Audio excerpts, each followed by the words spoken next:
Hello, hello, hello, hello. Thank you so much for joining me today on Market Faith. Super delighted that you're joining me today. All right. I hope you've been having a great day so far. Thank you very much for joining me today on Market Faith.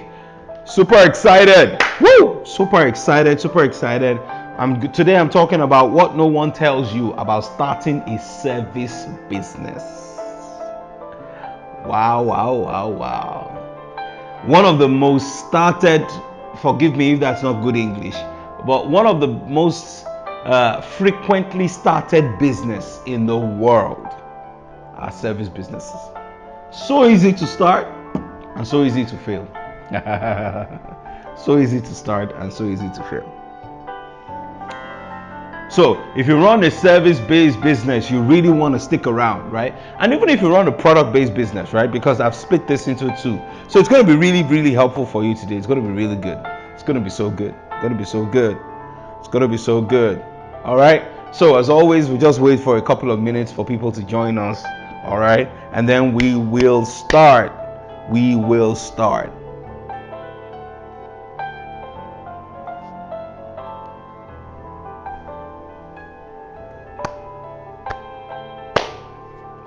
All right, let us know where you're joining from. Put a comment in the comment section. Tell us, just let me know where you're, joining me from today. And if you're watching this video pre-recorded, let me know as well.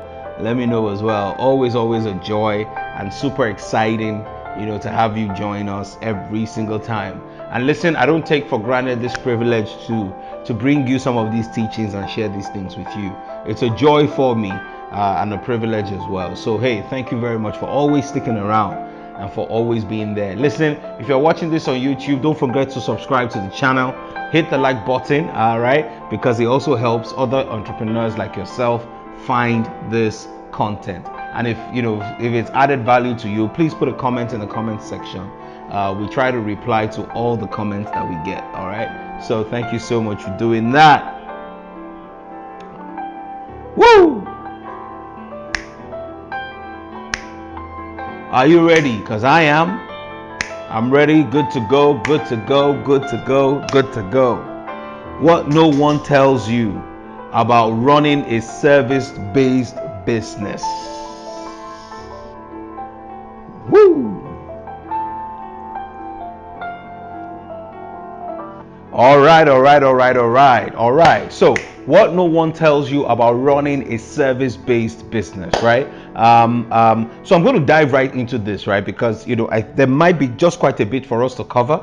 I'm hoping I get the chance to cover it. I don't want to split into two videos. I want to be able to do it in this video. All right. So what no one tells you about running a service-based business, at least what no one told me about running a service-based business. All right. When I started, because I started a couple of service-based businesses. I've done the laundry businesses. Sorry, forgive me. I've done the laundry business that didn't work. I've run a consulting firm. I've run another type of advisory firm. I've run a fashion related type service firm. That also didn't work. I think I've done quite a bit. If I sit down to think about it very well, I've probably done quite a bit. All right. So here's what I'm going to do today.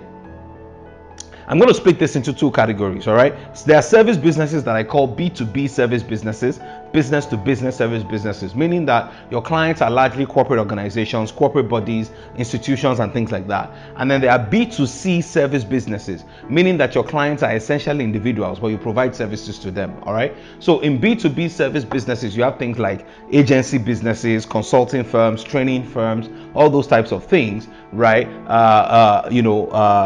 Software development firms, that are providing services to other organizations and other businesses. And then for the B2C service businesses, you have things like logistics businesses, you have things like laundry businesses, you have things like, they provide service, but to customers en masse and to customers in bulk. All right, so let's get right into it. All right, so for B2B businesses, let's start with those. Right, for service businesses that are in B2B, right, the first thing I want to say to you is this, right? Again, like I said last week, I'm just going to run through the points, okay? If it is not in any way, quote and unquote, if the first one doesn't relate with the second point, again, these are lessons that I learned, and I learned them at different points in running these businesses. Okay. So the first thing is this: the most important thing in your service-based B2B business is getting the jobs and not executing the jobs. Let me say that again. The most important lesson I think I learned in running a service business, especially B2B, right, where we are serving other businesses, is that getting the jobs, getting the deals, getting the briefs is much more important than executing the briefs. Listen to me. Execution is easy.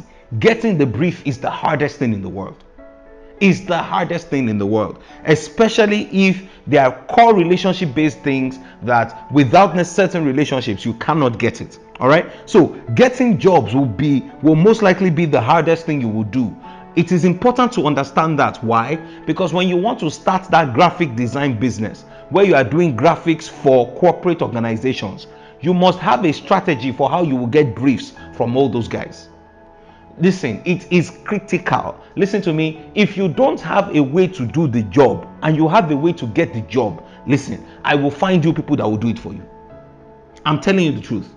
Listen, the biggest capability you can build in a service-based business is how to get clients, not how to do the work, not how to do the actual consulting work, not how to do the actual graphics works. It's how to get clients.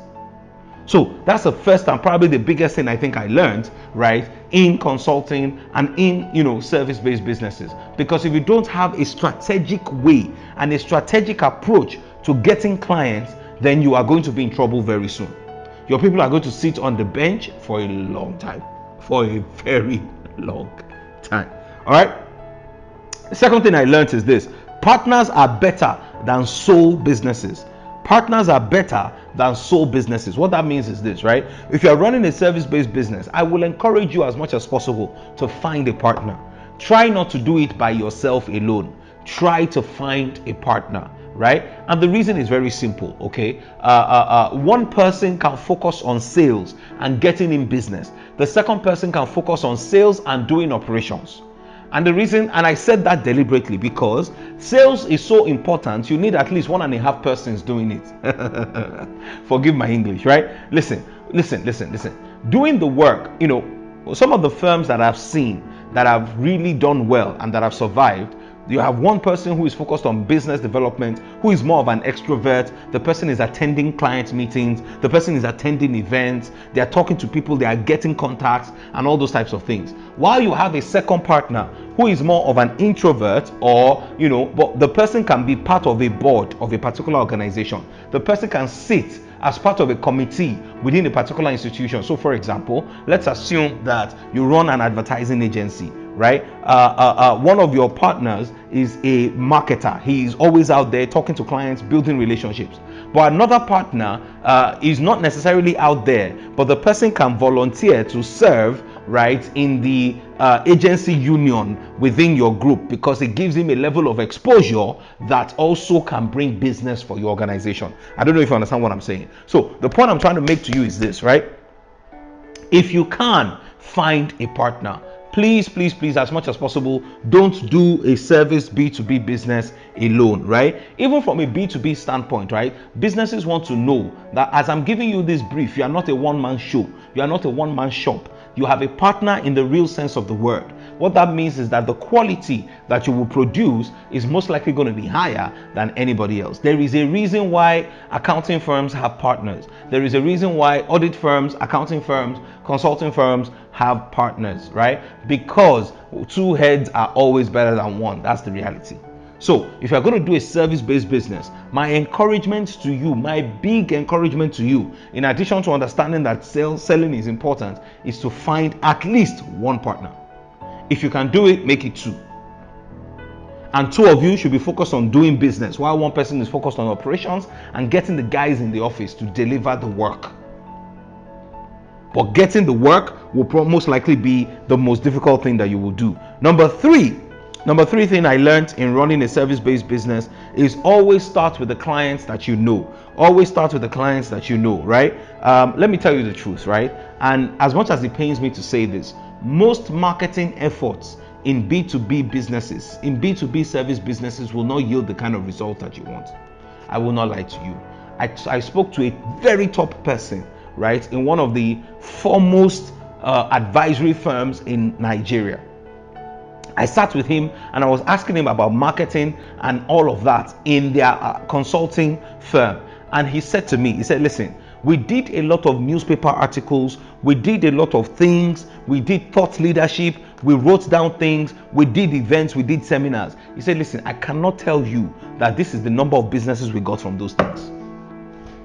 So I began to ask myself, so why did you spend a lot of time and resource doing a lot of these things, right? Because most of what they were trying to do using those things was to build a brand, right? But what that does is this: it's the difference between marketing and sales. What that does is that brand goes ahead of you, such that what then happens is that when you now go and meet those people that, look, I want to do this business for you, and they ask you, what is the name of your firm? Because they've heard of you before, they are more likely to give you the job. But it will not in itself bring you the job. I don't know if you understand what I'm saying.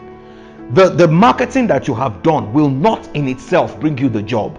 What it will do is that it will create an awareness that, wow, there is a firm called XYZ Partners. So that the day they have a need and somebody recommends you, then they will be happy to give you the job because they've heard about you. Why am I saying this to you? The most important thing in that sphere is you starting with relationships that you know, so that they introduce you. Because especially in Africa, these things are heavily relationship based. And many people don't want to say this, but it is the reality. Most businesses, advisory businesses, agency businesses, consulting businesses, it's about who you know. So you must be in a place where you are asking one person that you know to introduce you to another person that they know. That's how you get business. The way you get business is not necessarily by doing Instagram ads, it's not necessarily by doing Facebook ads. Those things are good, they create awareness, they don't necessarily bring business. People do business with people that they trust, and they know that they can trust you when somebody else can vouch for you. I wish I knew what I'm telling you now early. All right. So always start with the clients that you know. Most of your marketing efforts will not yield the kind of results that you want, but you still have to do it. The reason is because it creates awareness, so that the day somebody recommends you, people do not say that, oh, I've never heard of that guy before, I beg, look for somebody else for me. So you need relationships that will introduce you to other relationships. All right. The fourth thing is this: price appropriately. Oh my goodness. Listen, especially when you run a service-based business, right? You can underprice a lot. I personally believe that most service-based businesses do not charge appropriately for the services they provide. Because you must understand that somebody is going to pay for all the thought leadership and all the newspaper ads and all the knowledge that you are putting out there. Somebody's going to pay for that research. Somebody has to pay for all those things. So it's very, very important that you price appropriately, because it's critical to your survival. Don't be deceived by the high margins that some of these businesses bring. Do not be deceived. You know why? Because what will happen is this: you will do one job, but your people will sit on the bench. Sitting on the bench means that they are waiting, they really don't have much to do. You will sit on the bench for a long time. The question is this: that one job, how many months of your salaries is it going to pay? How many months' salaries will it pay? All right. So one of the things I wish I knew earlier is pricing appropriately.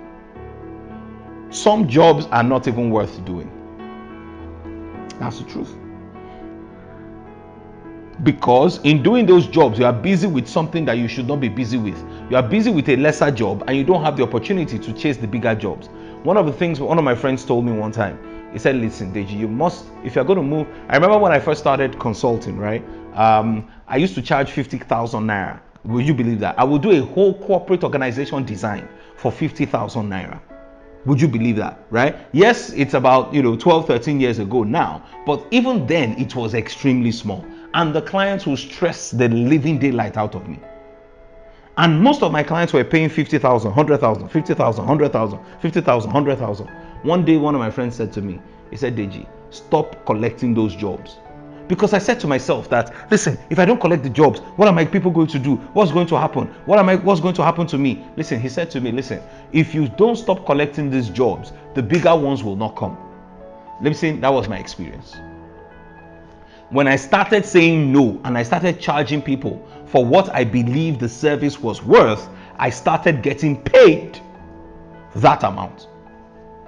So today, there are certain deals and certain projects and things we will not touch. I will even have a conversation with you if we're talking in thousands. And it has taken me years to get there. So this, what I'm saying to you, is very, very, very, very important. In consulting, in agency businesses, there are long down times a lot of times. There is a reason why when agencies prepare for a bid and they win an account, right, they try to stretch it as long as possible. Which is the last point I'm going to make before I move to B2C services, right? Which is try to secure retainer deals or contracts. Try to secure retainer deals or contracts. In other words, if you are chasing a client and this client has been good to you, structure a retainership arrangement with them, something that allows them to pay you regularly even if you're not serving. For example, I know that one of the things some law firms do is that they tell you things like, listen, pay us maybe, let's say for the sake of argument, $2,000 every year, and we will handle all your legal work for you. Right? I mean, they put some restrictions and things like that, but we'll handle pretty much everything. A lot of businesses will look at it and say, hey, this is going to be cheaper for me because I've got a lot of things coming up. For the law firm, what that does is that it gives them a steady source of cash flow. And what it happens is that at least they're able to keep some people. I didn't realize how important that was. So listen, as much as possible, try to secure long-term deals. If you're a training consultant, try to secure retainership training deals with your clients, whereby you are delivering training for them over a period of time and they pay you on a monthly basis. Cash flow is critical. Read my lips. Cash flow is critical. Sorry about that if it didn't look so good. All right. Very, very important. So those are 5 things I want to say to you concerning B2B service-based businesses. Now let's switch that very quickly and talk about B2C service businesses. I don't have time, so I'm probably just going to cover 2 or 3 things. Number 1, for B2C service businesses, meaning business to direct to consumer, like laundry businesses, logistics businesses, and things like that, right? The first thing I want to say to you is this: starting should not be your end goal. Many people who are running these types of businesses, once they've started their laundry business, once they have 5 customers, 10 customers, they think that they have arrived. You have not. Listen, starting that business is not the end goal. Scaling should be your end goal. What that means is this: if you run those types of service-based businesses, my first encouragement to you is that do not think that by having one location you are safe. If you run a laundry business, do not plan to operate in only one location. If you run a logistics business, look for ways to be doing logistics abroad. When you start a service-based B2C business, start looking for how to scale immediately. Why? Your margins are most likely going to be low. It is only scale that can make it worth your while. A person can do a restaurant business and sit down with that one restaurant and make a lot of money. Why? Because the average gross margin on food, because I've done food business before, right?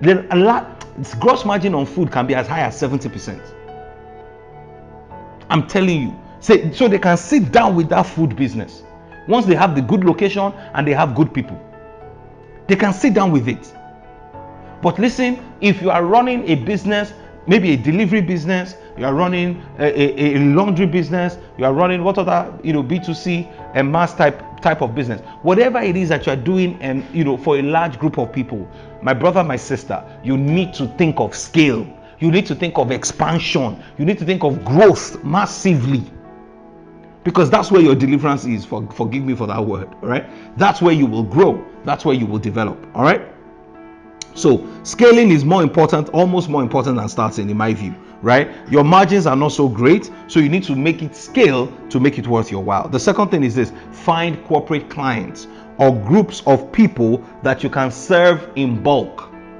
For example, if you run a laundry business, What if you were providing laundry services to 70% of all the staff in a particular bank? That corporate client will help you. It gives you bulk, it gives you an opportunity for significant economies of scale, right? So find a corporate client that you can serve, right? It's always very helpful. It helps with steady cash flow, etc. Okay, all right, so find corporate clients. The third thing I'll say to you is this: for B2C service-based businesses, is leverage technology. Please do not think about scaling without technology. Technology helps you to become more efficient. It helps you become more effective. Leverage technology. Find a tool, a software, an app, a solution. Build one. Whatever it is that you do, find technology to help you. All right, because of the scale at which you need to do what you are doing, and because you are dealing with margins that are not very significant, if you start losing money unnecessarily, it's going to hurt you at the end of the day. Leverage technology. Do not take technology for granted. Leverage technology.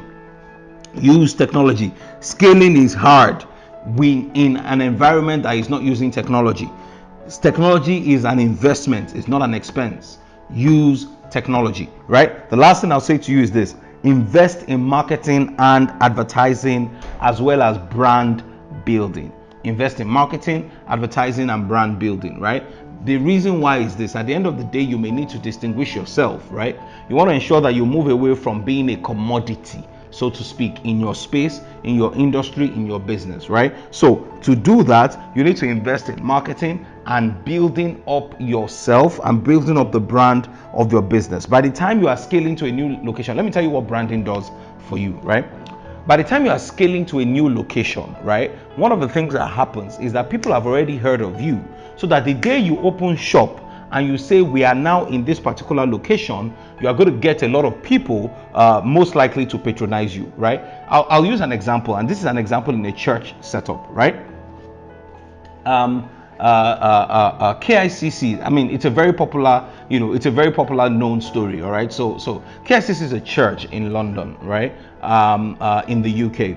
And they wanted to, one of the ways that they wanted to start reaching out to people is because they realized that a lot of people were migrating from a lot of African countries into the UK. And when most of them come into the UK, they're looking for the church to go and the church to attend. So what the leadership of the church did was that they started going on TV in the African countries that had the highest number of people migrating out of there into the UK.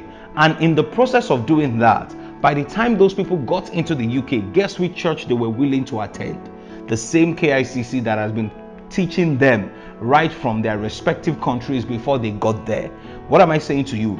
The power of branding and marketing is that it goes ahead of you to a location you have not been to and goes there to prepare the way for you before you show up, so that by the time you show up, you take the spoils, you take advantage, and you move forward. Have you ever seen a situation where organizations who are not in any particular area are also pumping a lot in marketing and advertising in some of those areas? It's because they are planning hopefully to come there, and they are wetting the ground, for lack of a better word, and preparing to ensure that by the time they show up, they come there with a force, they come there with a bang, and they are able to deliver and take on significant market share. All right, so I've shared about 7-8 things today that I think will really help you in your service business.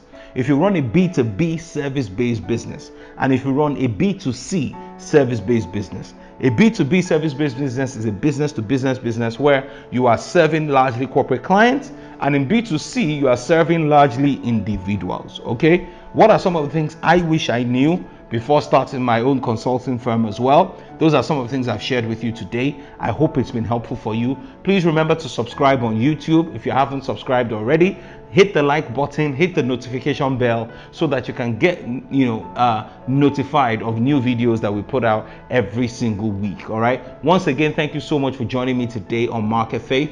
If it's your very first time joining us, give us a thumbs up, give us a like, wave at us, right? We just want to hit the like button for you and say a very big thank you for being a part of our session today. Once again, thank you so much for your time. I trust that this has been helpful.